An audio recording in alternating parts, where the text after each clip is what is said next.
असउद्दीन को भी मेरा चैलेंज है कि वो दलित मुसलमानों को रहनुमा अपने आप को बताते हैं, पूरे मुसलमानों की कौम का वो अपने आप को लीडर मानते हैं, उनसे भी मेरा चैलेंज है, वो भी बराबर में आके सवालों के कटघरे में आके खड़े हो सकते हैं।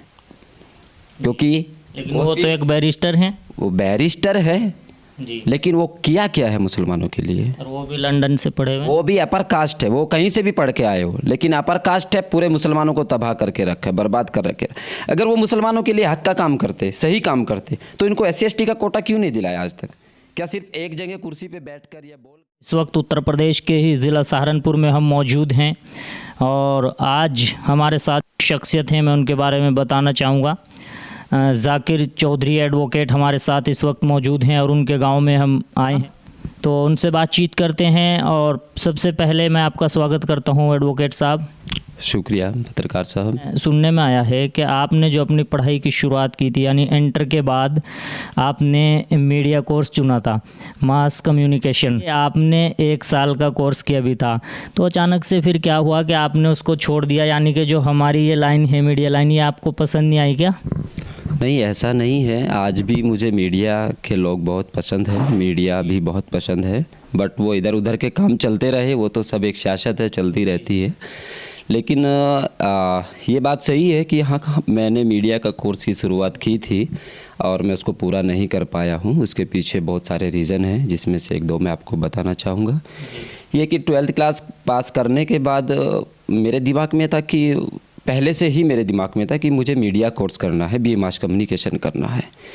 तो उसके लिए मैंने ग्लोबल यूनिवर्सिटी सहारनपुर में एडमिशन लिया और हम फर्स्ट ईयर में थे। फर्स्ट सेमेस्टर हमारा शुरू हो गया था, सेकंड ईयर हमारा सेकंड सेमेस्टर हमारा चल रहा था। उसी वक्त हमारे दोस्त हैं, उनसे हमारी मुलाकात हुई, तो वो BA LLB कर रहे थे। उनसे बातों बातों में चाय के साथ हमारी बहुत सारी डिस्कशन हो गया, कास्ट को लेके, आर्टिकल को लेके, संविधान को लेके, बराबरी को लेके। तो तब हमारे दिमाग में गौर कर गया है कि ये तो बहुत सारी हमारे साथ डिस्क्रिमिनेशन इसका मतलब हो रहा है, तो क्यों ना मैं एक वकील बनूं, BA LLB करने के बाद, कानून को समझने के बाद, क्यों ना हम अपने समाज के मुद्दों को उठाएं जो आज तक नहीं उठा पाए हैं। इसीलिए मैंने ठान लिया था कि अब मुझे BA LLB करना है, एक एडवोकेट बनना है और आगे कुछ अच्छा करना है। और ये रही बात आपकी कि मीडिया कोर्स अच्छा नहीं लगा, मुझे आज भी अच्छा है, ऐसी बात नहीं है। मैं आपकी पैसे पे कोई शक नहीं करूँगा। बहुत बहुत शुक्रिया। लेकिन मेरा कहने का मकसद है, माशाल्लाह जो आपने कोर्स किया है और जो आप कर रहे हैं, ये भी बहुत अच्छा काम है और एक बहुत ही बढ़िया समाज सेवा का काम है। लेकिन मुझे लगता है कि अगर निष्पक्ष तरीके से मीडिया का काम भी किया जाए, तो ये भी कहीं ना कहीं मेरा मानना है कि बहुत ही अच्छा अपने समाज के लिए काम करने का एक बहुत ही बेहतर तरीका हो सकता है। देखिए, इसमें हर आदमी मीडिया में चला गया तो संविधान कौन पढ़ेगा? संविधान को पढ़ना भी ज़रूरी है ना। तो हमने लगा वाजिद साहब, चौधरी वाजिद साहब हमारे पत्रकार साहब है, तो हम क्यों जाए? हम बहुत शुक्रिया, बहुत बहुत शुक्रिया। जी। अच्छा ठीक है जाकिर भाई, आपने रीज़न बता दिया, कारण बता दिया कि आपने जो है वकालत का जो पेशा है, जो काम है, आपने किस वजह से इसको शुरू किया और क्यों आपने इसको पसंद किया। अच्छा, एक बात इसके बाद मैं आपसे पूछनी चाहूँगा कि अक्सर मैं देखता भी रहता हूँ और सोशल मीडिया पे आपके पोस्ट वगैरह भी देखे, और ये पसमानदा क्या है और इसके बारे में आप क्या कहना चाहेंगे? देखिए, बहुत अच्छा सवाल आपने किया और मुझे उम्मीद नहीं थी कि आप ऐसा सवाल करेंगे। मुझे लगता था कि आप सिर्फ पॉलिटिक्स को लेके कोई सवाल करेंगे, लेकिन ये पॉलिटिक्स के बारे में बाद में बात कर ली जाए, क्योंकि अभी मैं चाहता हूँ कि पसमानदा क्या है। मैं आपसे ये जानना चाहता हूँ कि पसमानदा है क्या चीज़। हाँ, हम बताएंगे ज़रूर। तो अच्छा सवाल है आपका, मुझे बड़ी खुशी हुई कि आपने मुझसे ये एक ऐसा अच्छा सवाल किया है और मैं इसका बहुत अच्छे से आपको जवाब दूं। देखिए, पसमानदा जो है वो मुस्लिम दलित लोगों को कहा जाता है। पसमानदा एक फ़ारसी का शब्द है और ये कोई नया शब्द नहीं है, ये बहुत पुराना 1910 के आसपास से इसकी आवाज़ उठती आ रही है दलित मुसलमानों के लिए। और पसमानदा लोग होते कौन हैं? पसमानदा लोग जो है दलित मुसलमान होते हैं। दलित मुसलमान तो मैं आपसे ही सुन रहा हूँ, ऐसा हमने तो कभी सुना नहीं है दलित मुसलमान। देखिए, इसीलिए मैंने वकालत किया था ना, सिस्टम को समझने के लिए। हमारे यहाँ होता क्या है कि हम सब मुसलमान बराबर हैं, ये बात कही जाती है, अच्छी बात है। लेकिन कहीं आप अंदर उसको घुसेंगे, उसमें पढ़ेंगे अंदर जाके, तो आपको कास्ट सिस्टम नज़र आएगा। तो मुसलमानों में भी जातिवाद है। जैसे हिंदुओं में ब्राह्मण है और दलित है, SC ST है, ऐसे ही मुसलमानों में भी अशराफ लोग हैं और पसमानदा लोग हैं। अशराफ मतलब?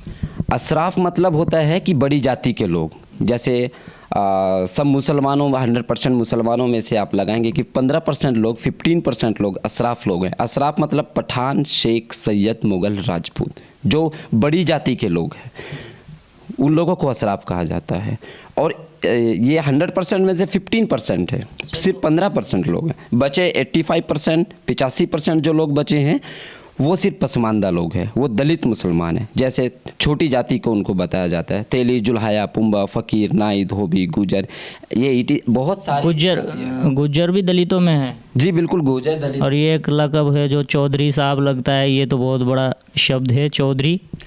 तो मुझे तो लगता नहीं है चौधरी जब नाम के साथ लग जाएगा तो वो पसमानदा कैसे हो जाएंगे? देखिए, ऐसे अगर आप नाम का उपनाम से आप पुकारेंगे तो उससे आदमी की जाति सिस्टम ख़त्म नहीं हो जाता, वो बरकरार रहता है। ख़त्म नहीं हो जाता वो। देखिए, खैर मैं इतना नहीं जानता इसके बारे में, लेकिन चौधरी एक नाम में जो जहाँ तक है कि चौधरी का मतलब ये नहीं होता कि हम बहुत बड़े अयोध्या लोग हैं। हम मेहनत मजदूरी पैसा खेती करने वाले लोग हैं हमारे बड़े जी। हम वकील बन गए, हमारा पैसा अलग हो गया, लेकिन हम माने तो जाएंगे ना भाई, काश्तकार के लोग हैं, एक मजदूर टाइप के लोग पसमानदा कम्युनिटी से आते हैं। और ऐसा नहीं है कि इसका मतलब तो ये होगा कि जैसे मुख्यमंत्री मायावती दलितों से निकल के आई है कि उसके नाम से आगे से जो सब कुछ हटा दिया जाएगा। इसका मतलब तो ये होगा कि मुख्यमंत्री मायावती बनी थी, पूर्व मुख्यमंत्री जब हुई थी, इसका मतलब सारे दलित मुख्यमंत्री थोड़ा ही ना बन गए, सारे अमीर थोड़ा ही ना हो गए। नहीं, उनके नाम में तो नहीं है चौधरी, वो तो मायावती है। चौधरी की नहीं कर रहा हूँ मैं, इसका एक एग्जाम्पल दे रहा हूँ। हाँ, आपने जो सवाल किया है वो ये किया है कि आपके नाम के आगे चौधरी है तो आप पसमानदा में नहीं आते, ये आपका कहने का मतलब? मैं ये नहीं कह रहा हूँ कि नहीं आते। आपका इशारा तो मैं समझ रहा हूँ ना, आपका इशारा मैं समझ रहा हूँ। एक बड़ा नाम नहीं, आप लोग इसको मानते हैं कि हाँ भाई चौधरी हैं। देखिए, ऐसे तो फिर आप हर किसी के नाम के आगे से उसका टाइटल हटा दीजिए, चाहे वो कोई भी हो। हटाने को बोल रहा हूँ। तो फिर चौधरी नाम से हम कैसे डिफाइन कर देंगे कि बहुत बड़ा राजा आदमी है, बहुत पैसे वाला आदमी है, पसमानदा नहीं है? वो तो एक परंपरा है, चली आ रही है। अच्छा, ये पसमानदा जो अशराफ वाली बात आपने शुरू की है, तो आपको कहाँ लगता है कि कोई इसमें फ़र्क है, कहाँ कमी नज़र आती है? जबकि मैं कहना चाहूँगा कि मुझे ऐसा कुछ लगता नहीं है। देखिए, कोई ये छोटा फॉल्ट नहीं है, ये बहुत बड़ा मुद्दा है, बहुत ज़्यादा बड़ा मुद्दा है। और इस पे मैं आपको कहना चाहूँगा कि जैसे हिंदुओं के अंदर ब्राह्मण हैं और वहाँ दलित है, और सबको हिंदू कैटेगरी में रखा गया है, सबको हिंदू बताती है सरकार कि सब हिंदू हैं, लेकिन उनको डिवाइड कर दिया गया है। ब्राह्मण टाइप हो गया, फिर दलित टाइप हो गया। दलितों को SC ST का कोटा दे दिया गया, छुआछूत की वजह से, उनकी वजह से संविधान में उनको अलग से आरक्षण दिया गया है। ऐसे ही मुसलमानों में अशराफ लोग हैं, ब्राह्मण की तरह अशराफ लोग हैं, पठान, शेख, सैयद, मुगल, राजपूत। और वही 85% जो है पसमानदा लोग हैं, जो छोटी जाति के लोग हैं, जिनको OBC में रखा गया है, और इनके साथ बड़ा धोखा हो रहा है। बात अगर की जाए, जितने भी दलित मुसलमान हैं, इनको आज तक कहीं भी SC ST कैटेगरी में नहीं रखा गया है। मेरे ख्याल में OBC में इनको, ख्याल में नहीं, OBC में इनको रखा गया है, जो कि गलत है, और ये SC ST के हकदार है। संविधान हमारा कहता है कि हम सब बराबरी का अधिकार देते हैं, मैं रिस्पेक्ट करता हूँ बहुत ज़्यादा संविधान की, लेकिन फिर भी मैं ये कहता हूँ कि हमारे साथ भेदभाव है, ये एक सच्चाई है। इसका मैं एक आर्टिकल आप अपनी बात याद रखें। यहाँ से एक और सवाल मेरे दिमाग में आता है जाकिर भाई, एडवोकेट साहब, कि जो आपने बताया है कि संविधान ने जो हमारे हिंदू समाज के लोग, हिंदू भाई हैं, उनको अलग अलग डिफ़ाइन किया है, अलग अलग कैटेगरी में, यही तो आप बता रहे हैं। मुसलमानों को नहीं किया गया है, उनको आरक्षण भी दिया गया है, उनको ये जो है एक लाभ दिया जाता है सरकार की तरफ से। लेकिन मेरा ख़ुद का जो मानना है ये है कि आरक्षण अगर दिया जाए तो वो उसकी एजुकेशन के हिसाब से, उसकी क्वालिफ़िकेशन के हिसाब से, उसके जो है एक टैलेंट के हिसाब से अगर दिया जाए तो मुझे लगता है कि ये सबसे बेहतर होगा, ज़ाती बिरादरी को ना देखते। तो आपने कभी सवाल ये सरकार से पूछा है कि आप संविधान, इसको, आरक्षण को ख़त्म करिए? जब आप दलितों को दे रहे हैं तो हमें भी दीजिए ना। हम भी तो हिंदुस्तान के नागरिक हैं ना, हम भी तो मुस्लिम दलित हैं ना। तो ये तो हमारे साथ धोखा है। इसका मतलब तो फिर आप सब पूरे संविधान को ख़त्म कर, इसको क्या बोले, आरक्षण को ख़त्म करिए आप लोग। जो संविधान सबके लिए बराबर हो जाएगा, लेकिन अभी बराबर नहीं है, ये मैं चैलेंज के साथ कहता हूँ। संविधान तो कहते हैं कि सबको बराबर का दर्जा दिया है। ये एक लोगों का नज़रिया है। कुछ लोग जो बड़ी जाति के हैं वो कहेंगे कि हम तो सब बराबर हैं, लेकिन रियलिटी में कोई बराबर नहीं है। आर्टिकल 14 अगर आप पढ़ेंगे वायलेशन कि अगर आप बात करेंगे इक्वलिटी बिफोर लॉ, कानून सबकी नज़रों में बराबर है, लेकिन जहां आप देखेंगे एक हिंदू दलित को SC ST का कोटा दिया गया है, रिजर्वेशन दिया गया है, उसको बेनिफिट मिला है, वो एक छोटे स्तर से बड़े ऊंचाई तक पहुंच गए हैं। वहीं हमारे मुस्लिम दलित आज दबे हुए थे, आज और भी दबते जा रहे हैं। इसके लिए किसी ने कोई आवाज़ नहीं उठाई है। तो क्या लगता है आपको कि इस आवाज़ को उठाने से संविधान में संशोधन हो सकता है? देखिए, बिल्कुल संशोधन हो सकता है, लेकिन ये है कि इसके लिए मुद्दा जो चल रहा है अभी, इस पे बहुत मेहनत से काम करने की ज़रूरत है। और कुछ हमारे ही अपने लोग हैं जो इस मुद्दे पे काम करना नहीं चाहते हैं। उनको पता है जिस दिन इनको SC ST का कोटा मिल जाएगा, रिजर्वेशन मिल जाएगा, उस दिन आपकी राजनीतिक रोटियां जो आप सेक रहे हैं वो सब ख़त्म हो जाएगी। और वो लोग हैं जो मैं साफ साफ कहना चाहूँगा, चाहे वो खान हो, चाहे शेख हो, चाहे सैयद हो या मुग़ल हो, इन्हीं कुछ चुनिंदा लोगों की वजह से पूरी मुस्लिम कम्युनिटी को तबाह और बर्बाद होना पड़ रहा है। मुझे लगता है कि जो आपने बताया ये मैं कहना चाहूँगा कि किसी की मुखालफत ना करें। अगर जो आपने बताया कि मुस्लिम पसमानदा हैं, अगर वो लोग ही अपने हक़ की आवाज़ को बुलंद करें तो ये कैसा रहेगा? देखिए, हम लोगों ने शुरुआत की है, और ये शुरुआत आज से नहीं, मैंने बताया आपको कि 1910 से ये आवाज़ उठी हुई है, और इसके बाद इसमें कुछ लोग काम करते आए हैं। और अभी बिहार से अली अनवर साहब जो हैं वो राज्यसभा के मेंबर भी रहे हैं, और उन्होंने इसके ऊपर एक मशावात की जंग किताब भी लिखी है, पशमानदा क्रांतिक मैगज़ीन भी निकाली है। और खालिद अनीस अंसारी है, रज़ाउल हक अंसारी भी है। तो बहुत सारे लोग अभी काम कर रहे हैं, जो पढ़े लिखा तबका है वो इन चीज़ों को समझने लगा है। बाकी आम जनता इसलिए नहीं समझती क्योंकि उनको नेता लोग आते हैं इलेक्शन के वक्त और कह दिया जाता है कि हम सब मुसलमान हैं। वो पढ़े लिखे तो ज़्यादा होते नहीं है, लेकिन वो समझ लेते हैं हम सब मुसलमान हैं, मुसलमानों को बांटा जा रहा है। लेकिन सच्चाई क्या है वो अभी हम मेहनत कर रहे हैं तो सब सामने आ जाएगा, आज नहीं तो कल। राजनीति की अगर आप बात करें, उसमें अभी तक जितने भी राजनीतिक लोग आए हैं वो सब बड़ी जाति के लोग हैं। उन 15% से आए हैं, 85% से कोई गिना चुना आ गया तो वो एक अलग बात। मुझे एक नज़र आता है, आपने चौधरी जो हैं गुज्जर भी पसमानदा में बता रहे हैं आप, तो मुझे लगता है कि अभी तक का जो एक रिकॉर्ड है चौधरी मुनव्वर हसन के नाम, और सबसे कम उम्र में चारों सदनों में पहुंचने का एक बड़ा रिकॉर्ड है, और बहुत बड़े लीडर बन के जो है, हालांकि अभी इस दुनिया में नहीं रहे, तो बहुत बड़े लीडर बने हैं और वो भी इसी समाज से आए हैं। देखिए, चौधरी मुनव्वर जो है वो पसमानदा बिरादरी से आते हैं।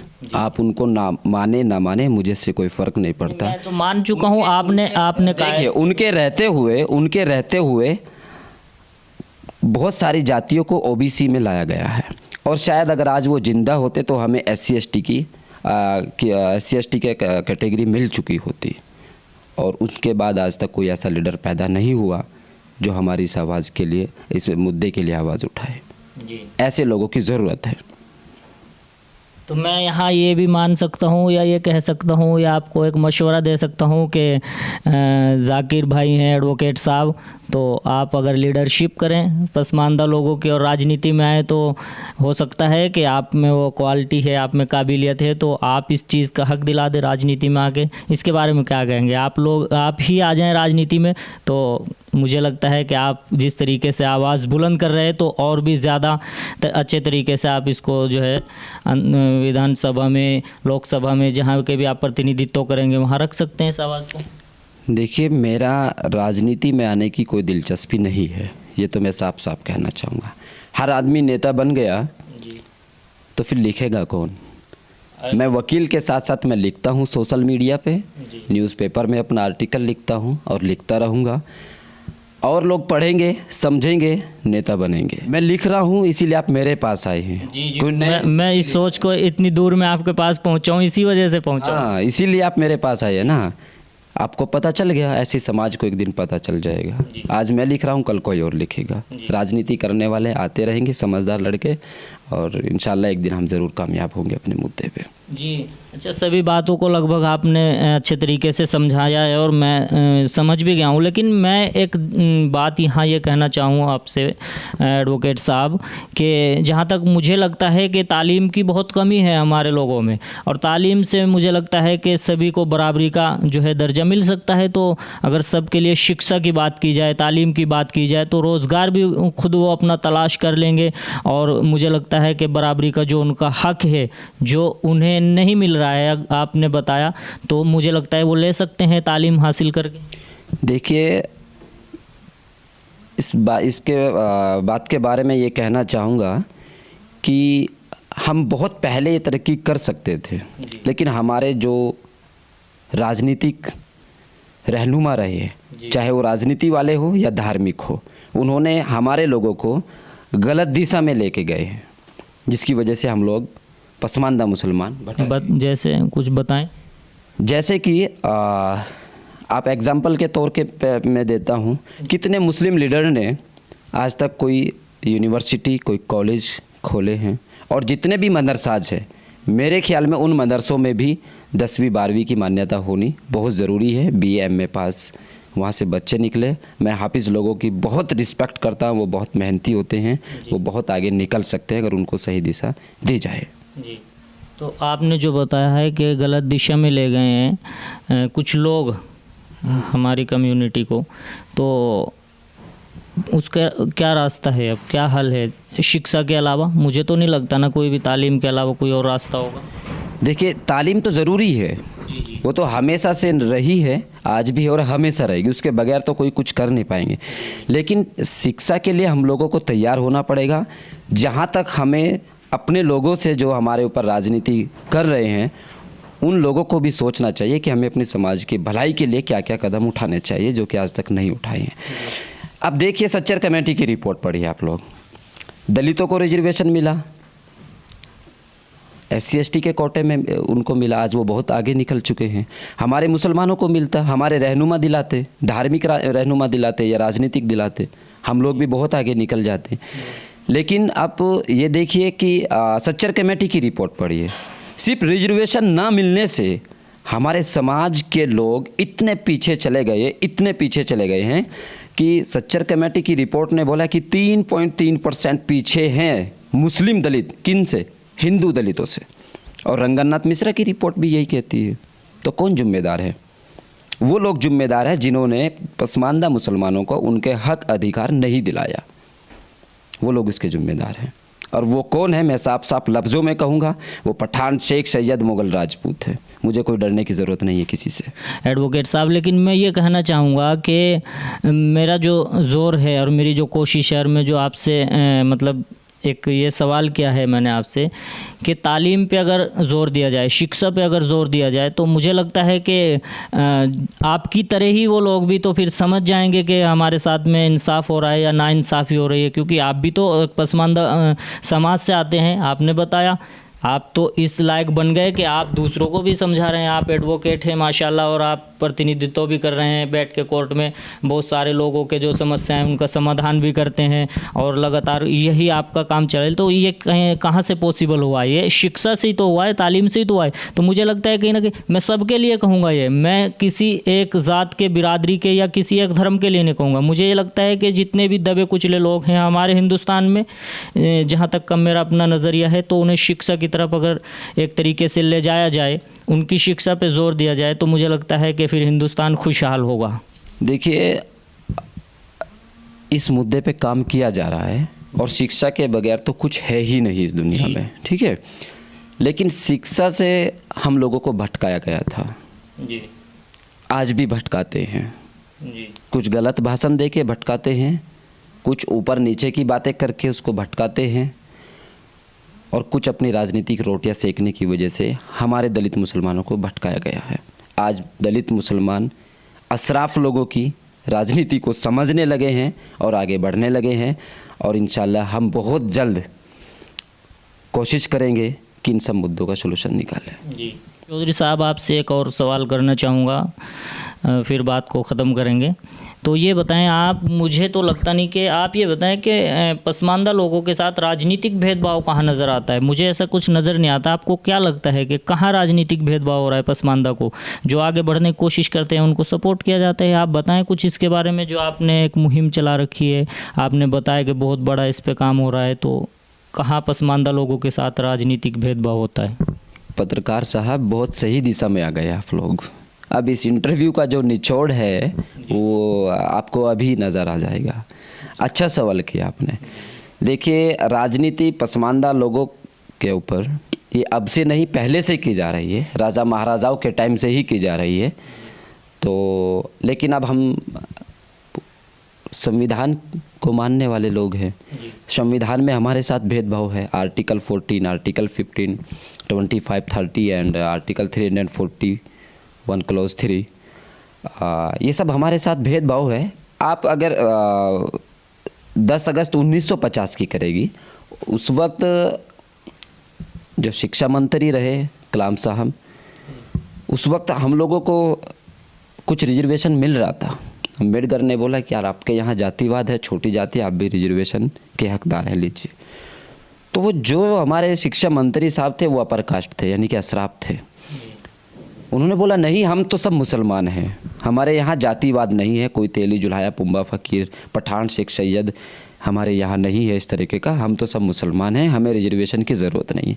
तो वो अशराफ लोग थे, उन्होंने इस पे रिस्ट्रिक्शन लगाया, वो आज भी लगा हुआ। आर्टिकल 341 क्लॉज 3 पे रिस्ट्रिक्शन लगाया गया है, रोक लगाई गई है। उस रोक की वजह से आज तक हम लोगों को SC ST के कोटा नहीं मिला। जिस दिन वो रोक हट जाएगी, जैसे जम्मू कश्मीर से जो कुछ रिस्ट्रिक्शन लगाए गए थे वो हट गए, और इसी तरह अगर इस मुद्दे पे काम किया जाए, अच्छे लोग सामने आए, मेहनत करें, तो ये रिस्ट्रिक्शन भी हट सकता है, हम लोगों को भी राजनीतिक ये रिजर्वेशन का फ़ायदा मिल सकता है। लेकिन हम लोगों को करने नहीं दिया जाता, हमें मुस्लिम मुस्लिम कहकर सिर्फ दबा दिया जाता है। इलेक्शन के वक्त हमारा इलेक्शन आएगा तो हम सब मुसलमान एक हैं, इलेक्शन के बाद हम तेली जुल्हाए पुम्बे फ़कीर बना दिए जाते हैं। तो ये एक दिलचस्प बात है। और इसके अलग मैं आपको अभी थोड़ा सा रिकॉर्ड बताऊँगा। अभी हम मानते हैं समाजवादी को मुसलमानों की बहुत हमदर्दी मानते हैं। मैं उसी का कुछ डाटा मेरे पास है, हम पढ़ते रहते हैं। तो ये 2012 का जो है विधानसभा के इलेक्शन की मैं बात करूंगा। इसमें समाजवादी ने जो है जितने भी मुस्लिम उम्मीदवार थे उन सब में से 83 लोगों को टिकट दिया था, और उसी वक्त बहुजन समाज पार्टी ने 88 लोगों को टिकट दिया था, और कांग्रेस ने 20 मुसलमान लोगों को टिकट दिया था। इसमें से अगड़ी जाति के मुसलमान यानी कि अशराफ जो पठान शेख सैयद है, समाजवादी ने 83 लोगों में से 70 को टिकट दिया था, यानी कि 84.33% को। बहुजन समाज पार्टी ने 88 मुसलमानों में से अशराफ लोगों को 58 लोगों को टिकट दिया था, यानी कि 65.90%। कांग्रेस ने 20 लोगों को टिकट दिया था, 20 में से बड़ी जाति के लोगों को 17 को टिकट दिया था। अब इसमें पिछड़े मुसलमान कितने थे? समाजवादी में 11 मुसलमानों को पिछड़ों को टिकट मिला था, जबकि मुसलमानों की, इन पिछड़े मुसलमानों की, पसमानदा मुसलमानों की आबादी पूरी मुस्लिम आबादी का 85% है। पिछड़े मुसलमानों को समाजवादी ने 11% टिकट दिया, बहुजन समाज पार्टी ने भी 11 को दिया, कांग्रेस ने 3 को दिया था। और इसमें अगड़े मुसलमान जब जीत हुई इनकी, समाजवादी जब 2012 में, तो समाजवादी के जो बड़ी जाति के लोग हैं, जो अशराफ लोग हैं, 39 लोगों को जो है 39 लोगों को जो है वो जीत हुई थी, अशराफ लोगों की, बड़ी जाति के लोगों की। बहुजन समाजवादी में 12 लोगों की जीत हुई थी, और इसमें कांग्रेस में 1 की जीत हुई थी। पिछड़े मुसलमान सिर्फ हम 85% है, लेकिन हमारे सिर्फ 4 जीते थे। बहुजन समाज पार्टी में 3, कांग्रेस में कोई नहीं था। तो बहरहाल अगर आप बात की जाए कुल अगड़े मुसलमान विधायक, यानी कि कुल अशराफ मुसलमान विधायक 2012 में, यानी कि 52 लोग थे। 52 में मीन्स दैट 88%, पूरी मुस्लिम आबादी का 88% लोग थे, और जिसमें पिछड़े मुसलमान सिर्फ 7। तो ये भेदभाव नहीं है तो क्या है? जब हम जाति है मुसलमानों में, जिसकी जनसंख्या जितनी भारी उसकी इतनी हिस्सेदारी के हिसाब से टिकट क्यों नहीं देते? क्यों आप पठान शेख सैयद को अपने बराबर में बिठाते और पूरे मुसलमानों को बर्बाद करते हैं? जैसे आजम खान बैठा है, अभी पूरे मुसलमानों पे राज करता है। किया क्या है आजम खान ने आज तक? यूनिवर्सिटी बनाई आजम खान ने, तो एक शिक्षक कौन गरीब बच्चा पढ़ रहा है वहाँ पे? अपने बिजनेस के लिए पैसे को उसमें लगाने के लिए हजम भी तो करना है ना पैसा। तो पूरे मुसलमानों पे राजनीति कर रहे हैं। शिक्षा के बारे में तो खान है समाजवादी में, और बसपा में अगर आप देखेंगे तो नसीमुद्दीन सिद्दीकी थे, सिद्दीकी है, गुलाम नबी आज़ाद है कांग्रेस में, इमरान मसूद है कांग्रेस में। ये सब बड़ी जाति के लोग हैं, छोटी जाति को पूछा कहाँ जाता है। इसीलिए ये अशराफ लोग जो है ये दलित मुसलमानों का, पसमानदा मुसलमानों को भला नहीं चाहते बिल्कुल। ठीक है, वो आपने अलग बात है, लेकिन यहाँ मैं ये भी कहना चाहूँगा चौधरी साहब के अपने अंदर अगर वो काबिलियत हो, अपने वो गट्स हों और एकदम हो, क्वालिटी हो कि आप लीडरशिप कर सकते हैं, क्यों नहीं कर सकते? मुनव्वर हसन ने, देखिए मैं मुनव्वर, किसी भी जाति का हो, किसी भी बिरादरी का हो, उसमें वो जनता को लेके चलने की एक जो है ना काबिलियत होनी चाहिए, सबका साथ होना चाहिए और सबका वो भला करने की सोच रखता हूँ। आपका अच्छा, आप कह रहे हैं कि आपके अंदर काबिलियत है, मैं आपका शुक्रिया अदा करना चाहूँगा। उस काबिलियत को मैं कह रहा हूँ कि किसी में भी अगर ये हो तो उसमें फिर अशराफ पसमानदा क्या है, फिर तो आप राजनीति में या जिस फील्ड में जाना चाहें तो जा सकते हैं। देखिए राजनीति सिर्फ इलेक्शन लड़ने से ही नहीं होती जी, उस राजनीति से के पीछे बहुत बड़ी राजनीति होती है। ये मैं समझता हूँ। ठीक है, वो लेखक की राजनीति होती है, वो लिखने की राजनीति होती है, वो मुद्दों की राजनीति होती है। आजकल कहते हैं ना कि हर चीज़ में कि राजनीति चल रही है। अभी लिख रहे हैं, अच्छी किताबें लिखेंगे, समाज जागेगा तो समाज से अच्छे अच्छे लोग सामने आएंगे और एक दिन ये मुद्दा बहुत बड़ा मुद्दा होगा और हम इसमें कामयाब होंगे। अभी हमने शुरुआत की है। अच्छा, यानी कि अभी शुरुआत है। शुरुआत है हमारी, पिछले 5-6 साल से मेरी मेहनत है। अब हम हिम्मत नहीं हारेंगे, हम लड़ते रहेंगे और अपना हक लेके रहेंगे। संविधान में हमारे साथ भेदभाव है, उस भेदभाव को हम ख़त्म करेंगे। तो कहीं फिर से मैं वही सवाल दोहराना चाहूँगा, फिर से मैं आपको वही बात कहना चाहूँगा कि ऐसा नहीं हो सकता हमें को बिना किसी की मुखालफत के इसे पॉसिबल नहीं है कि ज़ात बिरादरी में ना बांटा जाए? देखिए ऐसा तो शुरू से होता आ रहा है। हमने किसी को, पसमानदा मुसलमानों को कभी ठेस नहीं पहुंचाया, बल्कि चाहे मुजफ्फरनगर का दंगा हो या गुजरात का दंगा हो, उसमें दलित मुसलमान ही मरे हैं। हमने कभी पठान शेख सैयद को तुझ शब्द से नहीं पुकारा है, कभी उनको राजनीति करने से मना नहीं किया है। वो हमारे लिए अच्छा काम करते तो हमें इस मुद्दे को लाने की कोई ज़रूरत नहीं थी। उन्होंने हमारे लिए किया ही क्या है। हम चुप हैं, वो हमारे ऊपर हावी हो रहे हैं। हम और गरीब होते जा रहे हैं, वो और अमीर होते जा रहे हैं। तो भेदभाव हम नहीं ला रहे हैं, भेदभाव वो खुद ला रहे हैं। कभी भी कोई भी सवाल कर सकते हैं। चैलेंज है मेरा, असउद्दीन को भी मेरा चैलेंज है कि वो दलित मुसलमानों को रहनुमा अपने आप को बताते हैं, पूरे मुसलमानों की कौम का वो अपने आप को लीडर मानते हैं। उनसे भी मेरा चैलेंज है, वो भी बराबर में आके सवालों के कटघरे में आके खड़े हो सकते हैं, क्योंकि लेकिन वो तो एक बैरिस्टर हैं। वो बैरिस्टर है जी, लेकिन वो किया क्या है मुसलमानों के लिए? और वो भी लंदन से पढ़े हुए। वो भी अपर कास्ट है, वो कहीं से भी पढ़ के आए हो, लेकिन अपर कास्ट है, पूरे मुसलमानों को तबाह करके रखा है, बर्बाद कर रखे। अगर वो मुसलमानों के लिए हक का काम करते, सही काम करते, तो इनको SC/ST का कोटा क्यों नहीं दिलाया आज तक? क्या सिर्फ एक जगह कुर्सी पे बैठकर या बोलकर आवाज़ उठानी या मीडिया में बैठ करके कि आवाज़ उठानी, ये सिर्फ काफ़ी होता है? तो वो कहाँ चाहेंगे दलित मुसलमानों को? और अगर चाहते तो आप रोड पे क्यों नहीं निकले, धरना प्रदर्शन क्यों नहीं किया, आंदोलन क्यों नहीं किया? अंबेडकर ने चाहा है, अपने दलित समाज के लोगों को आज हक दिलाया है, और हक ऐसे नहीं मिलता है, हक के लिए लड़ना होता है। वो लड़ने को तैयार नहीं है, वो फालतू की जुबान करते हैं। जितना कानून की भाषा उनको आती है ना, उतनी हमें भी आती है। लेकिन देखने की बात यह है कि वो टीवी पे आते हैं, हम नहीं आते। टीवी पे वो खुद नहीं आते, उनको बुलाया जाता है, बीजेपी बुलाती है उनको टीवी पे, उनको फोकस रखते, क्योंकि वो मुस्लिम करते हैं। जब तक वो मुस्लिम करेंगे तब तक बीजेपी हमेशा सत्ता में रहेगी ना। ये सियासत है, समझने की बात है। बाकी आप समझदार है पत्रकार साहब, इतने अनजान नहीं है आप लोग। बहुत बहुत शुक्रिया जाकिर भाई, एडवोकेट साहब से हमने बहुत लंबी बातचीत की है और सभी जो हमारे शक थे, यानी जो हमारे सवाल थे, उन सबको जो है उन्होंने अपने तरीके से समझाया है और हमने भी बहुत कुछ समझने की कोशिश की है। मिलते हैं फिर इसी तरह के नए वीडियो में, तब तक के लिए हमें दीजिए इजाज़त।